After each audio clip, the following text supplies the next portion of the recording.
अस्सलाम वालेकुम दोस्तों, ड्रामा से इब्लीस की आने वाली साहब बहुत दिलचस्प और धमाकेदार होती जा रही हैं। मरियम अब अनाबिया की धमकियों से तंग आ चुकी है और फैसला करती है कि जाकर दो टोक अनाबिया से बात करे। वो अनाबिया से कहती है कि तुमने क्या समझा है, मैं अपनी ज़िंदगी के फैसले हमेशा तुम्हारी मर्जी के मुताबिक करूँगी।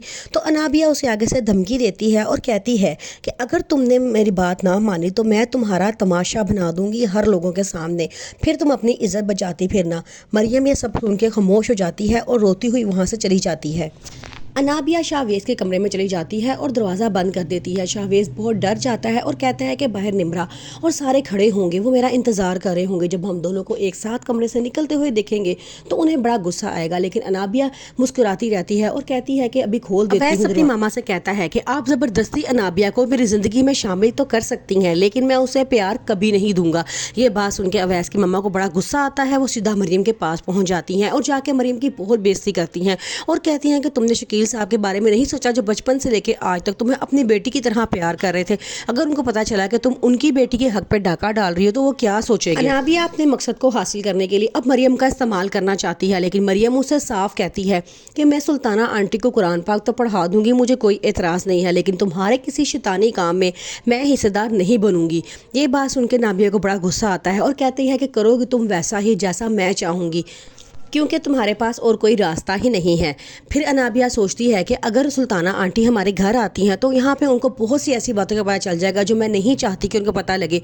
इसलिए मैं फ़िलहाल यही चाहती हूँ कि मरियम सुल्ताना आंटी के घर रोज़ जाए और जाके उन्हें कुरान पाक पढ़ाए। मरियम बहुत इनकार करती है, लेकिन उसकी मामा उसे समझाती हैं कि तुमने अनाबिया की खातिर नहीं बल्कि शकील अंकल की खातिर जाना है, जो बचपन से लेकर आज तक तुम्हें इतना सपोर्ट करते रहे हैं। फिर मरियम खामोश हो जाती है और मान जाती है। शाहवेज जो अनाबिया को पसंद करता है वो अनाबिया को पूरी तरह से यकीन दिलाता है कि जैसे ही मौका देखेगा वो अपनी मामा से अनाबिया के बारे में बात ज़रूर करेगा कि वो अनाबिया से शादी करना चाहता है। दूसरी तरफ शाहवेज की मामा को भी शक हो जाता है कि अनाबिया और शाहवेज इतना क्लोज क्यों है। वो कहते हैं कि निम्रा को होना चाहिए, उसकी जगह हर जगह अनाबिया क्यों मौजूद होती है। वो निम्रा के घर चली जाती हैं और उससे पूछती हैं क्या तुम दोनों के दरमियान कोई नाराज़गी हुई है। निम्रा कहती है नहीं, ऐसी तो कोई बात नहीं है। शाहवेज के घर में मिलाद होता है जहाँ पे अनाबिया को भी इनवाइट किया जाता है।